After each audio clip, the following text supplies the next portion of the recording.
That's preposterous. There's absolutely no way crime could be down 28%. Last year, they suggested that it went down 34%. So Kurt had a lot of suspicion. Now, Donald Trump has taken over the D.C. Police Department. He's going to try and make it permanent, from what I understand. And he's going to try to extend that to other cities. And I was making the point that the crime statistics are way down. Crime's way down, Kurt. Crime's way down in D.C. according to the. But then guess what? Kurt was like, I don't trust those statistics, Jimmy. Effectively cutting the legs out from underneath that segment I was doing, and I was like, "Well, welcome, all of you are welcome." But guess what? It turns out Kurt was right. Did they change the definition of like murder? And yes. It's like woman. It could be with a dick. Well, it's worse. What's weird is that murder is up, but violent crimes are down. That's what they're trying to say. What? That sounds so much better. So well, why would those things be separated? Here's a headline that says DC. Right? Why would that be? DC police commander suspended, accused of changing crime statistics. So that's a headline from Channel 4 in Washington D.C. And they give you this crime statistics. Murder. The murder rate in D.C. is higher than that in Bogota, Mexico City, Islamabad. Look how slow it is in Paris, London, Madrid. Washington, D.C. is the red. So they try to tell you that, yeah, murder rates are up, but violent crime is down. I thought those are the same thing. What is... Yeah, I'm sorry. What is... Sure. I don't even understand how you can parse that. If there's one thing we know, Kurt, it's that Washington, D.C. is the home of the truth. I mean, it's where honesty is made, much in the same way that Disneyland is the happiest place on earth because there's a sign that says so. Yeah. Yeah. So here's a channel. NBC News in D.C. did this report. Let's watch. The police union is putting its allegations on the record tonight, claiming police supervisors in the department are manipulating crime data to make it appear violent crime has fallen considerably when compared to last year. When our members respond to the scene of a felony offense where there is a victim reporting that a felony occurred, inevitably there will be a lieutenant or a captain that will show up on that scene and direct those members to take a report for a lesser offense. So instead of taking a report for a shooting or a stabbing or a carjacking, they will order that officer to take a report for a theft or an injured person to the hospital or a felony assault, which is not the same type of classification.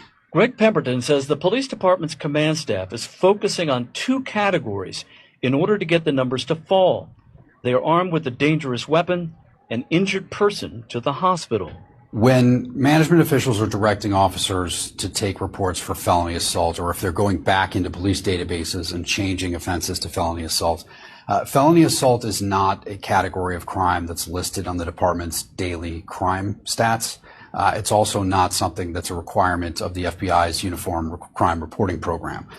So by changing criminal offenses from, for example, ADW bat or ADW gun to felony assault, that would avoid both the MPD and the FBI from reporting that as a Part 1 or a felony offense. Pemberton says the union has been gathering evidence for some time now by looking at reports and talking with officers all over the city. What we've heard through our members and through members of management that are willing to talk with the union is that this is a directive from the command staff, is that they want to make sure that these classifications of these reports are adjusted over time to make sure that the overall crime stats stay down.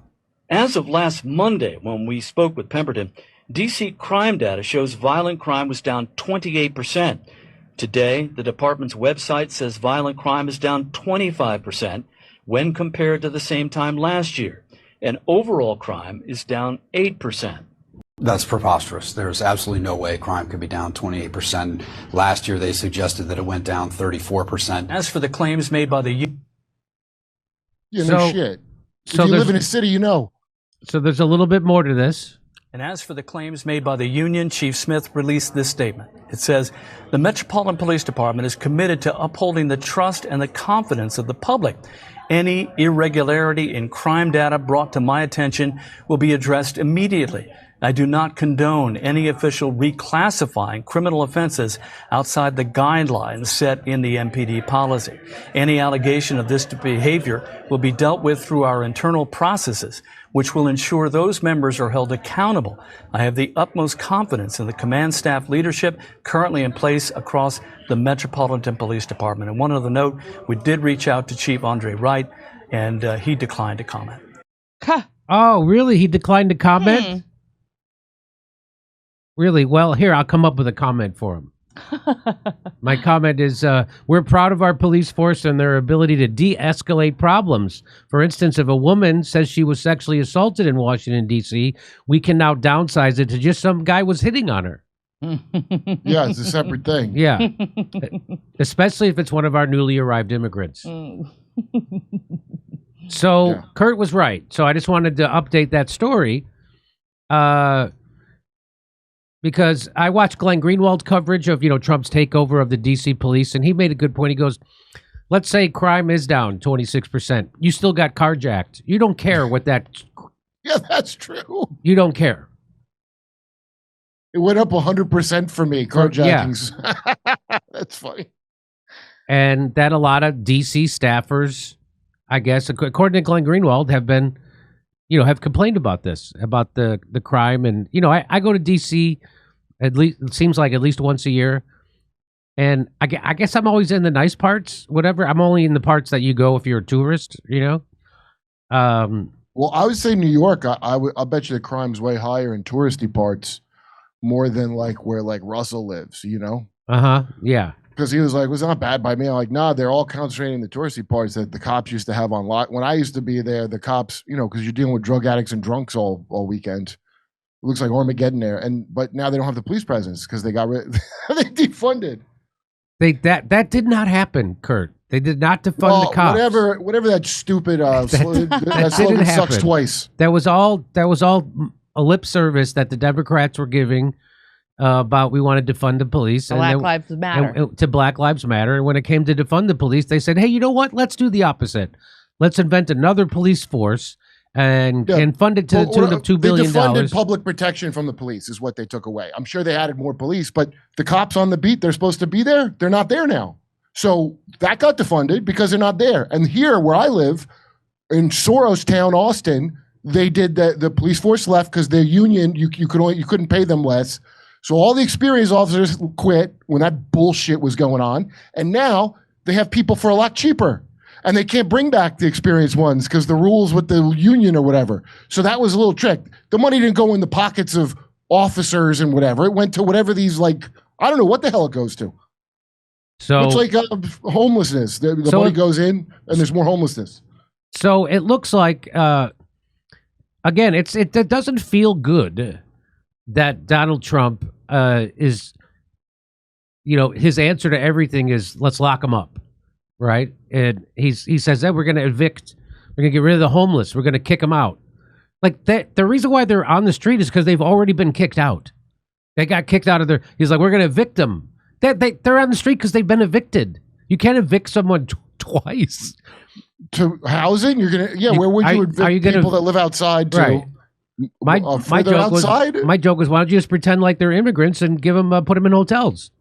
I honestly don't understand that. Like, how is there all these hotels for people coming in illegally off an app? Well, I guess I don't even know if it's legal. Actually, I mean, they might have said they're asylum seekers and we're changing it so you can just come in. And I knew New York almost went bankrupt, right, from putting them up in fancy hotels for way more money than a hotel would. Right.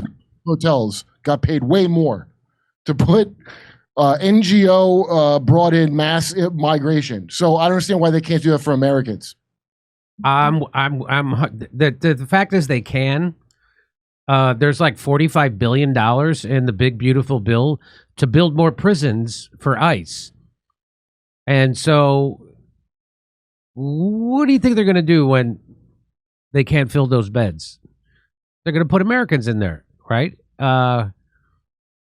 And I wonder if they put on. I've made this point before. Like, so if they took that $45 billion and just built housing for people, that would be a start.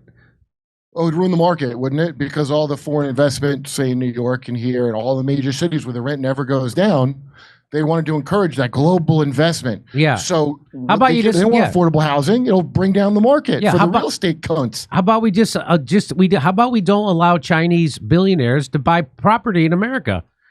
How about we stop that kind of stuff? You know why we don't? You know why? It's because the real estate lobby wants that money here because they want real estate to be as expensive as possible because they make more money. So that's what's happening. There's ways to help out.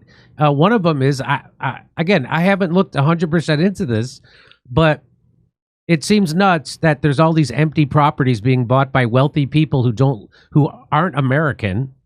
And then they sit dormant and empty. And I know that's a problem. And it would be great if they got rid of the foreigners being able to buy real estate in America. They could just stop it. Or why don't you, like instead of rent control, which was the way to keep that up without doing what they should do, you build more housing. You don't have foreign nationals buying up all of your real estate. What country does that? Well, we're going to talk about that in a sec. You're right. I wonder if what other country allows that to happen. But anyway, we're going to talk about that in a second about the rent control in New York. But turns out Kurt was right. It looks like that they've been fudging the numbers on the crime statistics in Washington, D.C.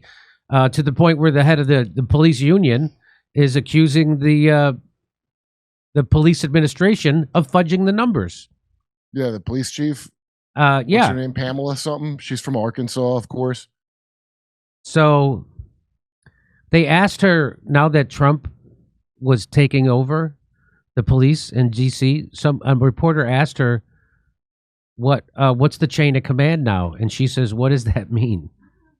Yeah. I just saw like a meme of that. I didn't see the video of her saying that, so I can't vouch for the veracity that she actually said that.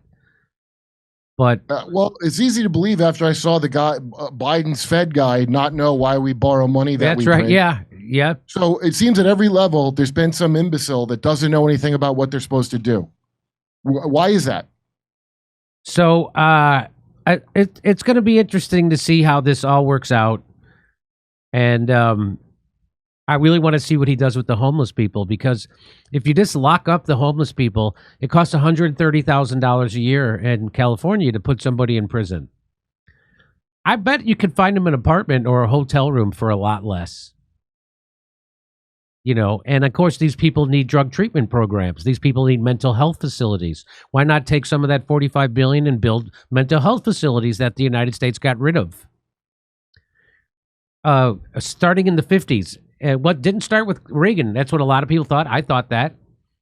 And then turns out, no, that started in the 50s, the deinstitutionalization of the mentally ill. Well, he did that in L.A. in the 50s, I believe, didn't he? In California? When was he governor of California? He was doing that in California. I think he was governor of California, was in the 70s, maybe? Oh, was it? I'm not sure. But they've been doing that nationwide. It wasn't just a Ronald Reagan thing. They were doing that nationwide, deinstitutionalizing the mentally ill. We don't have the capacity to take care of these people. But looks like Trump's going to build the prisons. And instead of taking care of them with the, drug treatment or mental health care or, just creating jobs and affordable housing, they're going to create unaffordable prisons and put people in prison. Why don't they make the CIA pay restitution, because they're the ones that brought them drugs in that created that massive problem that we've never recovered from. Right. And we know they did. Everybody knows they did. There's no punishment for them. Scott Adams, I guess, will encourage us to just acknowledge that they're just going to lie to you. That's your lot in life. So, tip of the hat to Kurt for getting this one right. And Made me Hawk 2, guys, invest now. invest now. And If you thought I was right about this, I'm going to tell you about Hawk 2 coin. if you'd like to hear some of my jokes about Trump's takeover of the D.C. police, you can come see me in Rutherford, New Jersey, Edmonton, Calgary, Vancouver, Appleton, Wisconsin, Chicago, Louisville, Kentucky, Fort Wayne, Indiana. Go to jimmydore.com for a link for tickets. Hey, let me ask you something. When was the last time you thought about your gut health? Most people don't realize this, but your gut isn't just where digestion happens. It's where your immune system actually lives, where your energy is regulated, and even where your mental clarity and mood are shaped right in your gut. Kimchi One from Brightcore Nutrition takes everything powerful about traditional fermented kimchi, over 900 strains of probiotics, antioxidants, and enzymes, and it puts it in convenient capsules you can take daily. No mess, no prep, no strong odor, just real results. You can expect to feel more energized, clearer mentally, and have smoother digestion. Over time, you'll even notice a difference in your skin and hair, and we know that's true based on real science. Kimchi has also been shown in clinical studies to reduce the risk of obesity, support healthy blood sugar, and improve metabolism. Kimchi One is non-GMO, all-natural, dairy-free, gluten-free, and 100% made in the United States by a company that truly believes in wellness and integrity. Right now, guess what? You can get 25% off with my code DORE, that's D-O-R-E, at mybrightcore.com/Jimmy. And for an even better deal, call them. Call Brightcore at 888-253-0418. You're going to get up to 50% off if you call them, and free shipping. Do something great for your gut and your health today. Again, that's 888-253-0418. Come see us on tour in Rutherford, New Jersey, New York, Edmonton, Calgary, Vancouver, Appleton, Wisconsin, Rosemont, Chicago, Louisville, Kentucky, and Fort Wayne, Indiana. Go to jimmydore.com for a link for tickets.